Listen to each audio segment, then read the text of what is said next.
Oke, selamat pagi ya. Hari ini besok Lebaran ya. Tanggal berapa hari ini? 12 ya. Oke, mohon maaf lahir batin ya untuk Anda yang merayakan Hari Raya Idul Fitri ya. Semoga semua sehat. Oke, kita akan mereview ya, mereview bohlam untuk Toyota Fortuner VNT ya, Fortuner VNT Turbo 2015 ya. Dia headlamp menggunakan proyektor ya, proyektor halogen H11. Nah, kalau proyektor halogen H11 kita rekomendasi tipe ini ya. LED Cree XHP 50 30 watt rail ya. Teknologinya adalah double cooper PCB ya. Seperti biasa kita akan bilang ya, syarat LED bagus itu 1 watt dan luxnya harus gede. Ya, gede di sini bukan artinya gedenya bukan bermakna gede sekali, enggak. Ya, tapi maksudnya adalah harus sesuai dengan spesifikasi yang dia tulis di kardusnya. Kebanyakan di kardus ditulis gede-gede, tapi kenyataannya LED itu kecil wattnya. Jadi makanya kita kata-katanya gede, tapi penjelasannya gede ini bukan maksudnya gede sekali, karena LED itu pasti lebih hemat dayanya. LED itu pasti lebih hemat dayanya. Ya, bohlam halogen standar H11 itu 55 watt, sedangkan bohlam ini cuma 30 watt. Dan 30 watt itu adalah real ya. 30 wattnya itu adalah real. Real itu dalam arti sesungguhnya, sebenarnya ya. Jadi tidak tanpa tipu menipu. 30 watt ya 30 watt kita bilangnya itu ya. Dan memang saya ngomong apa adanya, kardusnya abal-abal, bukan kardus bagus ya. Kita tidak membuat packaging, tapi kita lebih menekankan kepada LED-nya ya. Karena kardus biasanya barang sampai kan kardus dibuang-buang. Yang penting adalah LED-nya Anda sudah pakai. Kardus itu adalah untuk packing pada saat proses pengiriman, supaya barang tersebut aman, kita bubble wrap ulang segala macam ya, karena kita tidak tahu di luaran, di ekspedisi dibanting-banting segala macam. Oke, jadi bohlam ini real 30 watt ya. Watt dan luxnya harus gede. Real 30 watt, luxnya adalah 3100 lux. Bohlam halogen standar 55 watt itu sekitar 900 lux. Jadi ini 3100 lux, jadi sudah 3 kali lebih terang sebenarnya dari halogen standar. Memang output menggunakan proyektor itu outputnya tipis ya. Beda dengan kalau Anda menggunakan reflektor ya. Ciri khasnya proyektor seperti itu, outputnya tipis ya. Tapi dia mempunyai keunggulan lain, dia rata.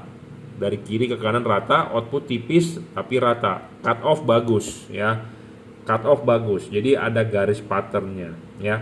Nah, Anda menggunakan LED ini, garis pattern itu akan tetap kelihatan ya. Karena LED ini bisa adjustable ya. Jadi syarat bohlam bagus, watt dan luxnya harus gede. Kedua adalah harus stabil. Watt dan luxnya sudah diperoleh di 30 watt ya harus stabil, nggak boleh ngedrop gitu ya. Banyak LED di luaran yang ngedrop. Kalau Anda nggak percaya, Anda bisa nonton di YouTube saya, sudah banyak sebenarnya saya review ya. Sampai dengan yang mengorder ini dengan nama Pak Muhammad Maki ya, Arafah. Selamat pagi Bapak, mohon maaf lahir batin ya, sepertinya Bapak merayakan Lebaran ya, Idul Fitri ya. Jadi sampai dia bilang dia sudah khatam nonton video saya ya, dia udah paham ya, harus vertikal, dorong maju, dia bilang sudah khatam. Oke, terima kasih Bapak ya. Jadi syarat ketiga adalah adjustable. Bohlam itu harus bisa di-adjust ya. Kenapa harus bisa di-adjust? Karena penting ya, karena kita mengkonversi dari halogen ke LED. Halogen itu bisa 360 derajat sinarnya ya.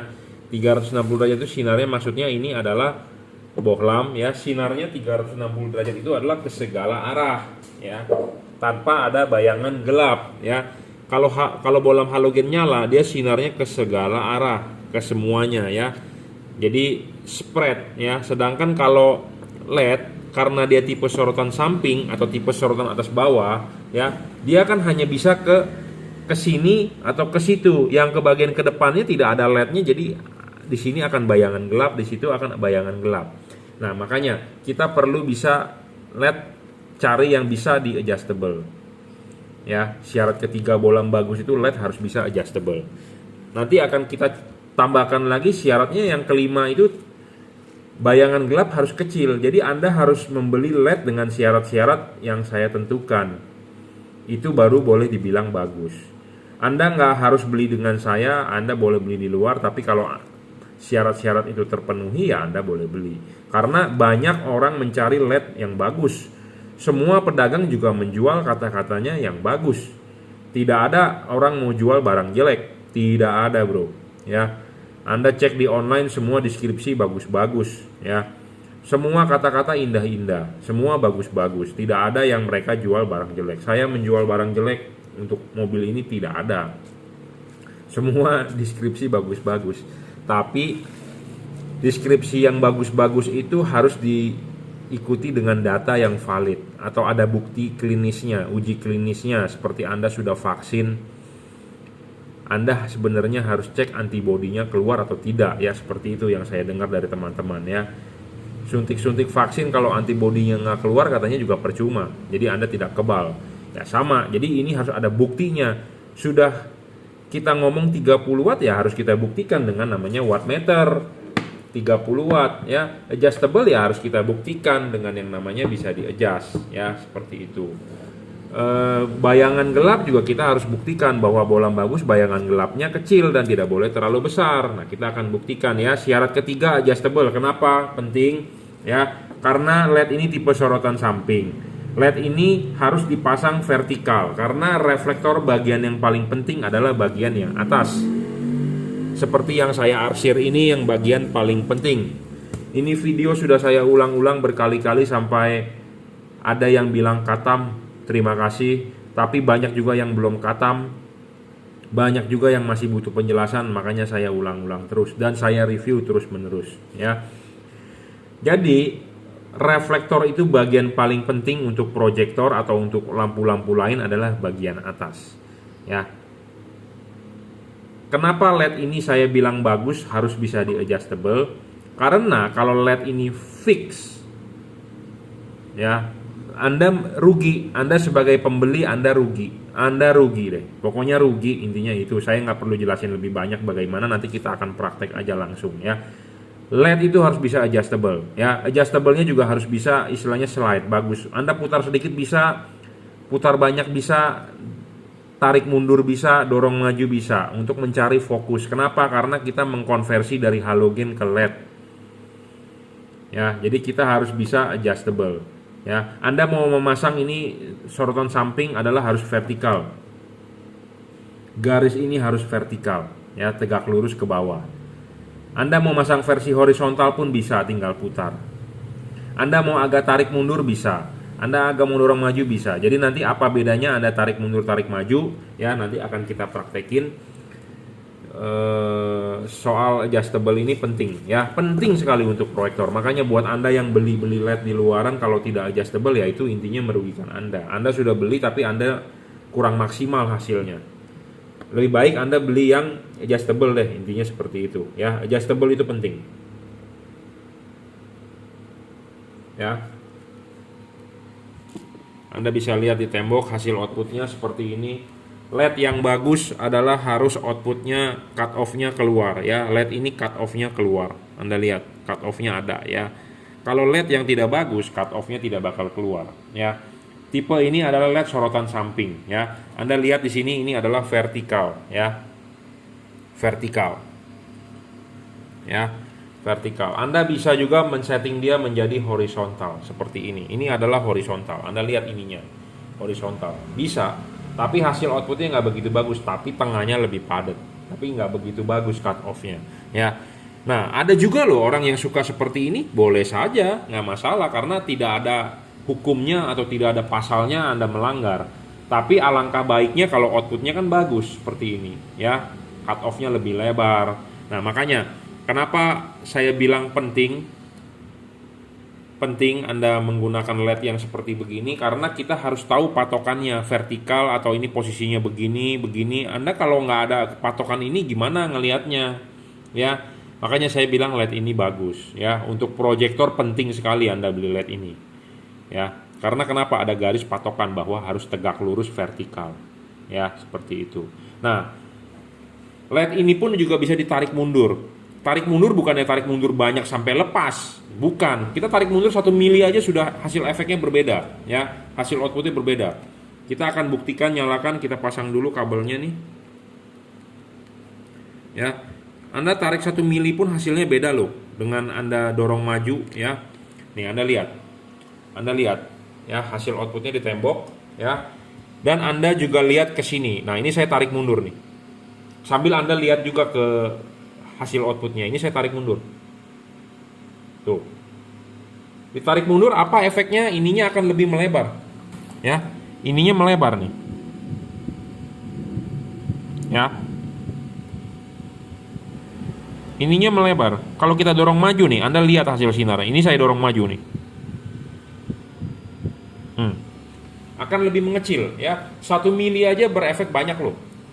Ya. Kalau ini hanya di tembok layar, jarak dari tembok ini paling cuma 2 meter, ya. Kalau nanti di mobil itu berefek jauh sekali karena sorotan mobilnya kan akan jauh pandangannya, jadi dia akan lebih melebar. Jadi sama seperti OHP. OHP Anda tarik mundur sedikit kan dia layarnya akan membesar. Tarik lagi akan membesar. Ya. Jadi ini bisa ditarik mundur. Tarik mundur jangan sampai lepas. 1 mili, 2 mili aja udah efeknya udah banyak, ya. Ini sih nggak mungkin lepas sebenarnya, ya. Nggak mungkin lepas, ya, karena memang dia didesain buat slide, buat adjustable, ya. Nggak mungkin lepas. Tapi kalau Anda sampai lepas, berarti Anda nariknya udah kebanyakan, tuh. Udah banyak nih, lepas. Tapi kalau Anda cuma narik 1 mili, 2 mili, maksimal 5 mili masih bisa, nggak bakal lepas, bro. Ya, memang ini didesain bisa buat adjustable, ya. Penting ada garis patokan, ya, vertikal, horizontal itu penting sekali. Ya, karena vertikalnya ini adalah vertikalnya ini. Jadi Anda benar-benar harus vertikal. Kenapa? Karena Anda pas pada saat masang vertikal begini, ya. Vertikal begini, jadi pas posisi pasangnya adalah begini. Nah, bagian yang diarsir ini menerima bayangan gelap. Menerima bayangan gelap karena LED-nya di samping. Nah, makanya syarat yang bolang bagus itu bayangan gelapnya harus kecil, tidak boleh terlalu besar. Nah, kita akan buktikan soal bayangan gelap, ya. Bayangan gelapnya tidak boleh terlalu besar dan tidak boleh terlalu gelap. Nah, kita coba bayangan gelap, ya. Jadi penting nih, bro, syarat ini bolang bagus, ya. Nah, ini bayangan gelap. Nah, ini bayangan gelapnya kan kecil tuh, tidak ada bayangan gelapnya. Hampir tidak ada lah pokoknya bolam ini. Gitu ya. Jadi kalau bayangan gelap kan ini dipasangnya begini, bayangan gelapnya diterima di reflektor tengah ini, jadi output di tengahnya nggak bakal bisa padat. Padahal kita butuh padat supaya outputnya terang. Intinya seperti itu, ya. Jadi ini salah satu bolam terbaik lah untuk proyektor, ya. Kenapa? Karena bayangan gelap itu penting. Misalnya kalau Anda pakai Philips Ultinon Essential G2, bayangan gelapnya yang gede.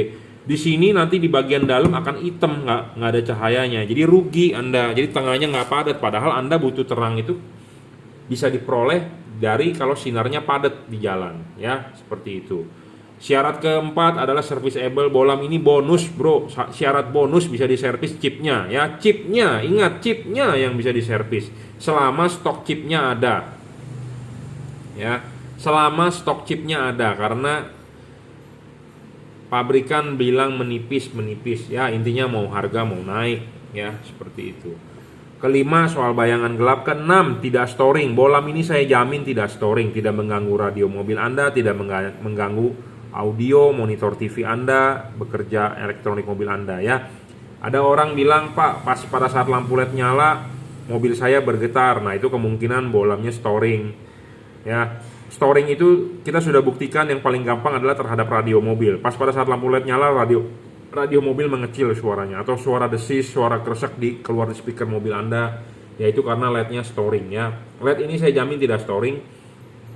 Syarat yang terakhir adalah ketujuh soal pendinginan. LED ini sudah double Cooper PCB ya, double Cooper bukan single Cooper. Osram single, Philips single. Ini double ya pendinginannya. Tiupan kipasnya juga kencang ya, nggak ada masalah sih kalau untuk H11 ya. Kalau untuk H4 ada karet bisa menutupi. Jadi kita tidak jelaskan soal itu. Intinya pendinginan adalah bagus ya. Jadi saya ulang lagi ya, syarat bohlam bagus, watt dan luxnya harus gede. Kedua adalah harus stabil. Ketiga adalah adjustable. Nah ini satu lagi di order buat fog lamp ya, buat fog lampnya. Fog lampnya saya kemarin rekomendasi tipe GL3, tapi beliau mau headlamp dengan fog lamp satu warna. Ya sudah, kita rekomendasikan Cree aja, udah sama ya. Jadi fog lamp Fortuner, oh sorry, tipenya HB4 ya. Saya salah ngambil H11. HB4 bro, Fortuner VNT ya. Fortuner VNT HB4. Nanti kita akan ambilkan sama barangnya, nanti kita kalibrasi juga, tapi tipenya adalah HB4 ya. Jadi saya ulang, syarat bohlam bagus, watt dan luxnya harus gede. Kedua harus stabil. Ketiga adjustable. Keempat adalah serviceable. Kelima adalah bayangan gelap harus kecil karena itu penting. Keenam adalah tidak storing. Ketujuh adalah soal pendinginan ya. Jadi 7 syarat itu merupakan syarat bohlam bagus. Banyak orang mencari bohlam bagus tapi tidak bisa membuktikan syarat bagusnya apa. Anda mau cari barang yang bagus tapi bagusnya apa Anda harus tahu ya, seperti itu. Jadi syarat bohlam bagus menurut saya LED itu ada 7. Memenuhi syarat itu ya bohlam itu bagus ya. Memang watt dan luxnya levelnya cuma di 30 watt tapi stabil. Daripada Anda beli bohlam yang wattnya awalnya gede tapi ngedrop, buat apa ya. Oke, jadi ini review buat Fortuner VNT ya. Headlampnya menggunakan H11, fog lampnya menggunakan HB4. Saya salah ngambil tipe, dua-duanya H11 ini. Tapi nggak apa-apa, nanti kita kalibrasi juga satu ini ya. Nanti abis ini kita kalibrasi juga karena ini saya sedang menunggu mobil Yaris Joker 2019 untuk memasang proyektornya H11 juga sama sebenarnya ya. Keluarga Toyota yang menggunakan bohlam ini H11 ya, proyektor halogen seperti Toyota Avanza Veloz, Toyota Fortuner, Toyota Yaris ya, Toyota Rush Terios, ada mobil Toyota NAV lama ya, NAV juga pakainya tipe H11 halogen. Nah ini saya rekomendasikan tipe ini ya. Yaris juga Yaris Joker yang 2019 ya. Tapi ini Bapak Muhammad Milki ya, Maki sorry, di order sekalian fog lampnya HB4 tipe Cree juga ya. Saya sebelumnya rekomendasi tipe GL3 tapi beliau mau yang warnanya sama, ya sudah saya rekomendasikan tipe Cree ya. Oke, cukup reviewnya, terima kasih.